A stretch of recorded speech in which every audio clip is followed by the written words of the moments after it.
Good morning, dear learners. In the series of lectures on modals, today in this video we will study the remaining modals that are must, ought to, used to, dare and need. My name is Dr. Vinita Kumawat. I am lecturer in English at Government Polytechnic College, Dausa. We have already studied modals may and might, can and could, will and would, shall and should. So the remaining modals we will study in today's lecture. So let's begin our e-lecture. First we will study modal must. Must is used with both present tense and future tense. Must has no past tense. Therefore, must is changed into had to in indirect narration. जैसा कि आपने पढ़ा कि must केवल present tense और future tense में use हो सकता है क्योंकि मस्ट का कोई पास्ट टेंस नहीं होता है.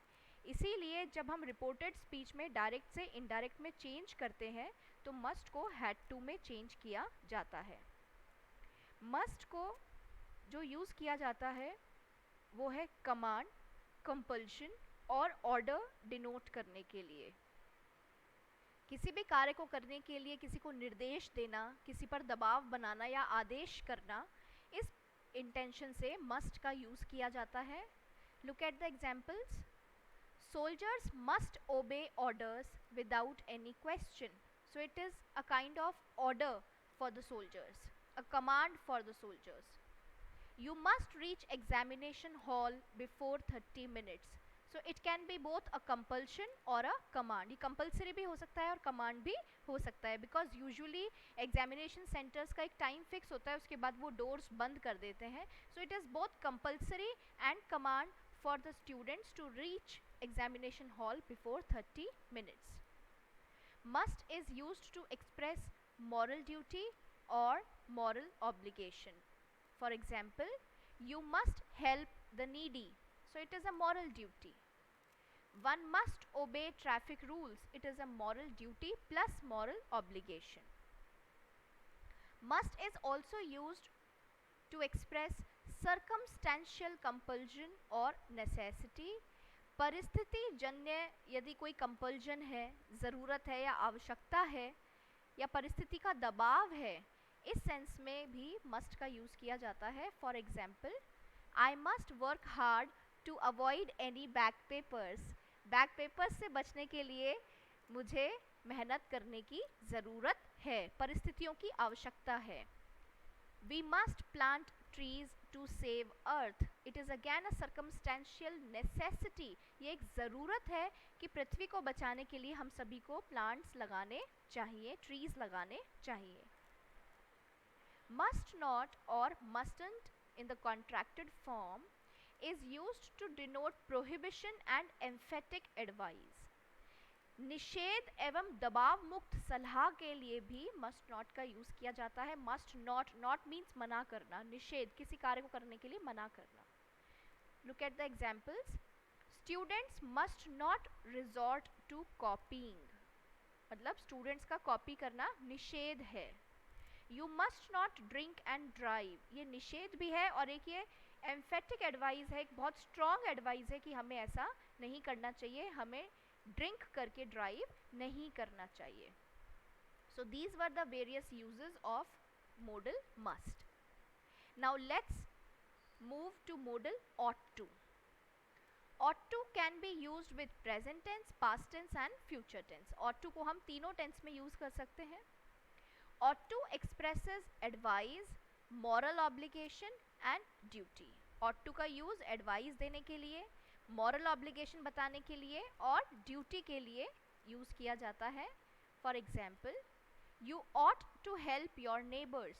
So it is a kind of your duty as well as an advice कि ये आपकी ड्यूटी कर्तव्य बनता है और ये एक सलाह भी है कि आपको अपने नेबर्स की सहायता करनी चाहिए. You ought to stand up during our national anthem. So it is a moral obligation. ये आपका नैतिक दायित्व बनता है. After studying modal ought to, now let's switch to modal used to. Used to is used to denote a discontinued habit of past, use to past tense में ही use किया जाता है और पास्ट की किसी ऐसी हैबिट को बताने के लिए किया जाता है जो अब डिसकंटिन्यू हो चुकी है, जिसको अब हम कंटिन्यू नहीं करते हैं, जो वर्तमान में हमारी हैबिट अब नहीं है, पहले हुआ करती थी. For example, my grandmother used to tell us stories in our childhood. So childhood is the past tense. बचपन बीत गया है. It is now in the past tense. So in the past tense, grandmother used to tell us stories, which means कि अब नहीं सुनाया करती हैं, बचपन में सुनाया करती थी. I used to watch first day first shows in my college days, which means college days में मैं देखा करता था, अब नहीं देखता हूँ. अब मैंने वो हैबिट को डिसकंटिन्यू कर दिया है. तो पास्ट की एक ऐसी हैबिट जो कि प्रेजेंट में डिसकंटिन्यूड हो चुकी है को बताने के लिए मॉडल यूज किया जाता है. Now the next modal is dare.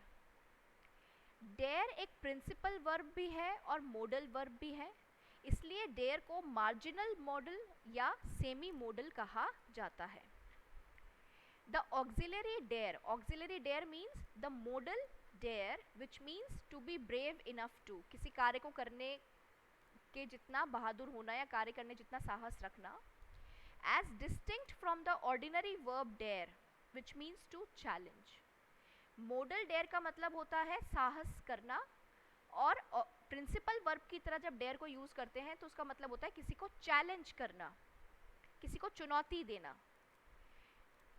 What is the difference between auxiliary and the ordinary is the auxiliary dare, the modal dare does not take s in the third form singular present tense. Modal dare अपने साथ में third person singular present tense में s नहीं लेता है. It is generally used in negative and interrogative sentences. Dare का use सामान्यतः हम negative और interrogative sentences में करते हैं. For example, He dare not speak before his father. वो अपने पिताजी के सामने बोलने की हिम्मत नहीं करता है, वो उतना बहादुर नहीं है. Dare she oppose her mother? So it is an interrogative sentence और हम क्वेश्चन कर रहे हैं कि क्या वो इतना बहादुर है कि अपनी मदर को अपोज कर सके, उनके खिलाफ खड़ा हो सके. तो आप समझ गए होंगे कि डेयर का यूज ऑक्सिलरी मॉडल के रूप में भी किया जाता है और प्रिंसिपल वर्ब की तरह भी किया जाता है. जब हम प्रिंसिपल वर्ब की तरह डेयर का यूज करेंगे तो उसमें आप एस या ई एस लगा सकते हैं थर्ड पर्सन सिंगुलर के साथ प्रेजेंट टेंस में, लेकिन जब हम मॉडल की तरह डेयर का यूज करेंगे तो हम एस या ई एस का यूज नहीं करेंगे third person singular present tense में. This is the same case with the modal need. Need के साथ भी यही केस है.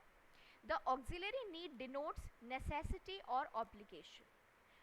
Need जब मॉडल की तरह यूज होता है तो वो बताता है किसी कार्य को करने की आवश्यकता या बाध्यता, obligation, and does not take s in the third person singular present tense. और जब मॉडल की तरह need का यूज किया जाता है तो third person singular present tense में s यूज नहीं किया जाता है need के बाद. It is also generally used in negative and interrogative sentences. Dare की तरह इसका यूज भी सामान्यतः negative और interrogative sentences में किया जाता है. For example, he need not consult a doctor. Now, with he is the third person singular. उसके बावजूद हमने need के साथ में s का यूज नहीं किया है, जबकि need यहाँ पर present tense में यूज हुआ है. क्यों? Because need here is a modal. यहाँ पर need का यूज modal की तरह किया गया है, ये principal verb नहीं है. तो ये एक negative example था. अब देखते हैं एक interrogative example of need. Need I talk to her? क्या मुझे उससे बात करने की ज़रूरत है? Now, need is used as a principal verb in affirmative sentences. Need का यूज प्रिंसिपल वर्ब की तरह अफर्मेटिव सेंटेंसेस में किया जाता है. For example, I need your assistance. She needs. Now S हमने यूज किया है बिकॉज जो हमारा सब्जेक्ट है वो है she, which means third person singular, और टेंस हमारा प्रेजेंट है, इसलिए हमने शी के साथ में एस यूज किया है. She plus need plus S. Now आप पहचानेंगे कैसे कि ये मॉडल है या प्रिंसिपल वर्ब है? जब नीड प्रिंसिपल वर्ब होगा तो इसके साथ में कोई और मेन वर्ब यूज नहीं की जाएगी, ये अपने आप में मेन वर्ब का रोल प्ले करेगा. जबकि ऊपर वाले एग्जाम्पल्स में आप देखेंगे कि नीड के साथ एक और मेन वर्ब यूज की गई है.